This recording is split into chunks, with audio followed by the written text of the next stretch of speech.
सुप्रभात निशिदिनी. निरूपण क्रमांक 18. दैवी जीवनाचे इंगी म्हणजे दैवी जीवनाचे किंवा दैवी संसाराचे रहस्य. ईशावास्य उपनिषद यजुर्वेद मंत्र क्रमांक 4. अनेज देकम मनसो जवीयो नैनद देवा पूर्वमर्षत. अनेक देकम मनसो जवीयो नैनद देवा आप्नुवन पूर्वमर्षत. तद धावतोन्यान्न तेती तिष्ठत तस्मिन् नपो मात विश्वाददाती. परत नीट ऐका. अनेज देकम मनसो जवीयो नैनद देवा आप्नुवन पूर्वमर्षत.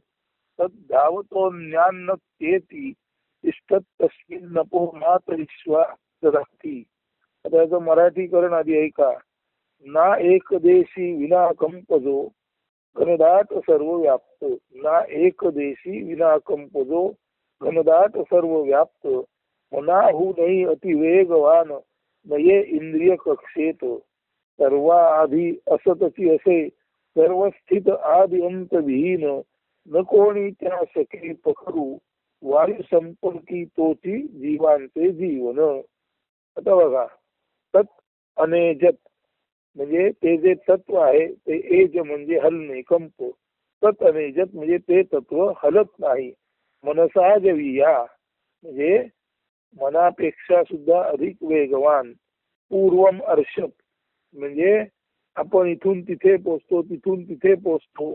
पण आपण कुठेही गेलो तरी आपण पोचण्या अगोदर सर्वांच्याही पूर्वीपासून हे सर्वांना जाणणारे तत्व अर्षत म्हणजे ज्ञानरूप तत्व सगळीकडे असतच असतं. त्याला धरू म्हणून इथे तिथे इथून तिथे गेलं तिथून इथे आलं तरी ते सर्वच असतं. त्याला पकडता येत नाही. म्हणून हे अनेजत न हलणारे न कंप पावणारे मनाच्या वेगापेक्षा सुद्धा अधिक वेगवान असणारे आणि ते एकदेशी नसते म्हणजे एकाच ठिकाणी स्थिर नसते. एकाच ठिकाणी ते एकाच ठिकाणी नसते. न अनेजत तरी सुद्धा हे सर्वत्र असते म्हणून त्याला अनेजत म्हटलेलं आहे. हलत नाही. आणि सर्वत्र असते परंतु ते सर्वत्र असताना इथून तिथे गेलं असं नसतं. ते असणे पण सर्वत्र असतेच असते. असं हे सर्वत्र असणारं अनेजत न हलणारं कंप न पावणारं हे जे तत्व आहे ईश तत्व आहे आत्मतत्व आहे ते पूर्वम अर्षत सर्वांच्याही पूर्वीपासून हे सर्वांना जाणणारे सर्वांचं ज्ञान असणारे सर्वज्ञ असं हे सर्वांच्या आधीपासून असणारे सर्वज्ञ तत्व हलत नाही. सर्वांच्या आधीपासून सर्वत्र असतेच असते.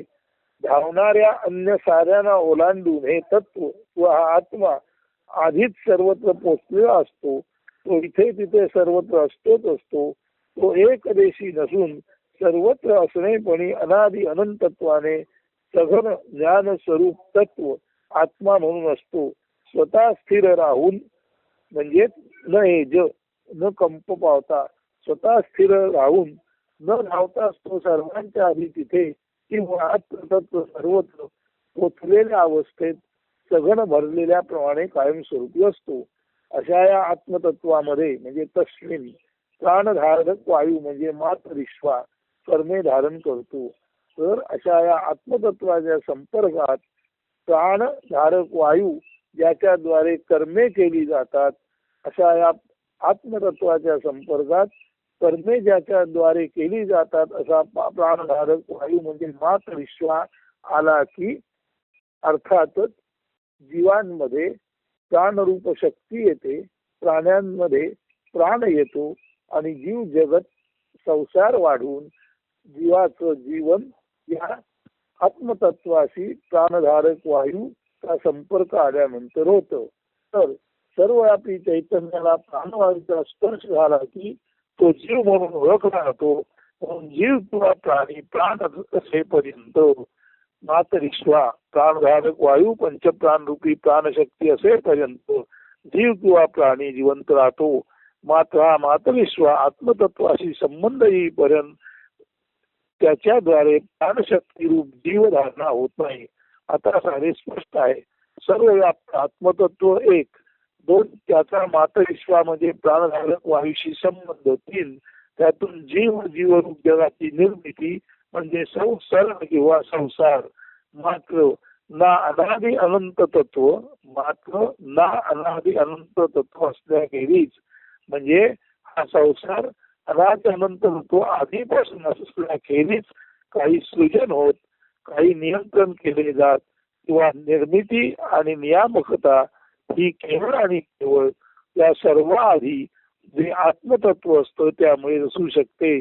म्हणून मूळ निर्माता आत्मा कर्मे धारण करणाऱ्या प्राणरूप आयुषी त्याचे योग पावणे, त्यातून जीव व जगत रूपी संसाराची निर्मिती किंवा जीव जगत रूप सर्व भावे बहुश्याम म्हणजे बहुत होण्याची यदृच्छा ही जी आत्म्याला सहज भावी होती त्या बहुत होण्याच्या यदृच्छेतूनच आत्म्याचा मातविश्वासी म्हणजे कर्म धारण करणाऱ्या प्राणरूप वायूशी संपर्क झाला आणि हा दैवी किंवा आत्मतत्व संसार सुरू झाला.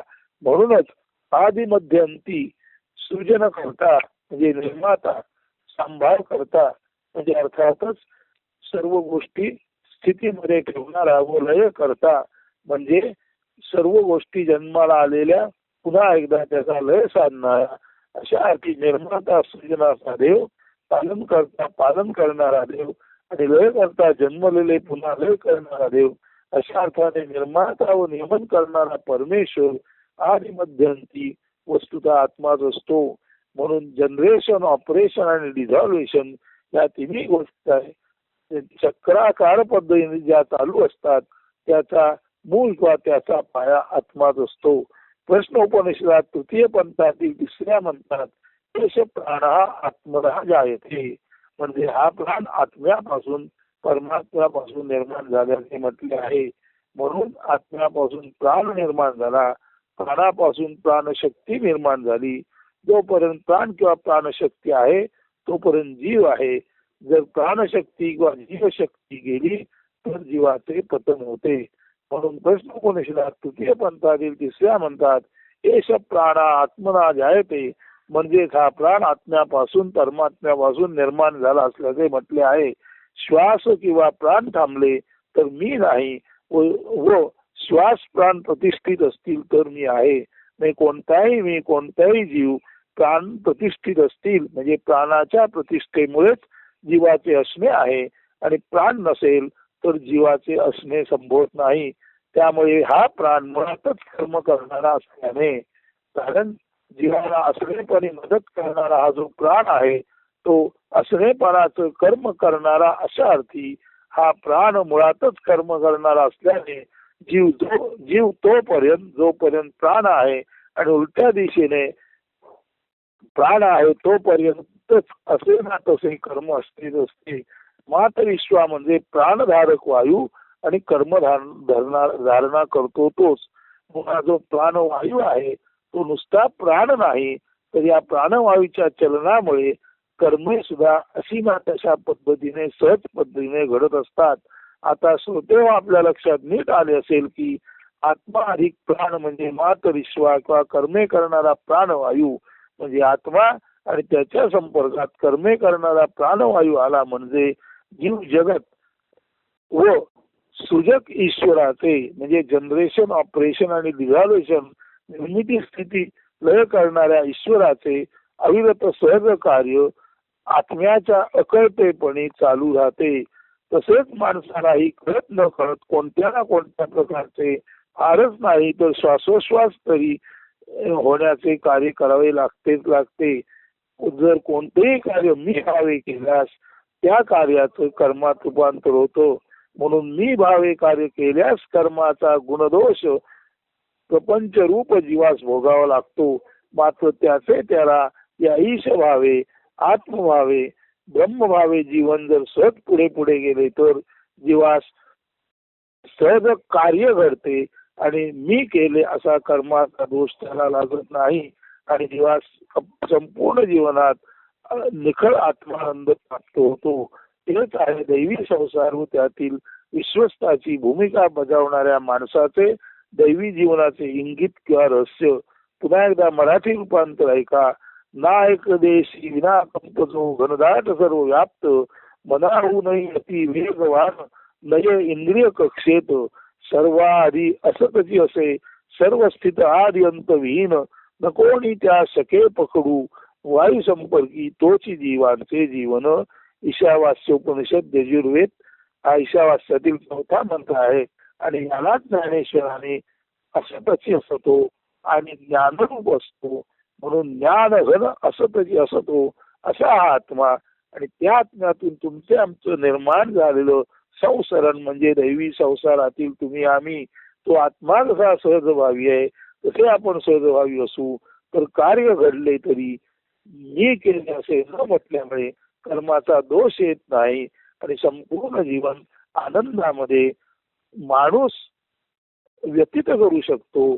आणि अशा आनंदमय जीवन राखण्यासाठी सर्व व्हावे तो विश्वस्ताची या जीवनाचं रक्षण करण्याची भूमिका सुद्धा त्याच्याद्वारे सहजपणे पूर्ण केली जाते. कारण या सर्वांच्या पाठी आत्माच असतो. आत्म्यालाच आपले संसरण स्वाभाविकपणे जसे आहे तसे ठेवावे लागते. हे आत्मा आणि त्याचं संसरण कधी नव्हतं असं नाही, ते असं ना तसं कायमस्वरूपात असतंच.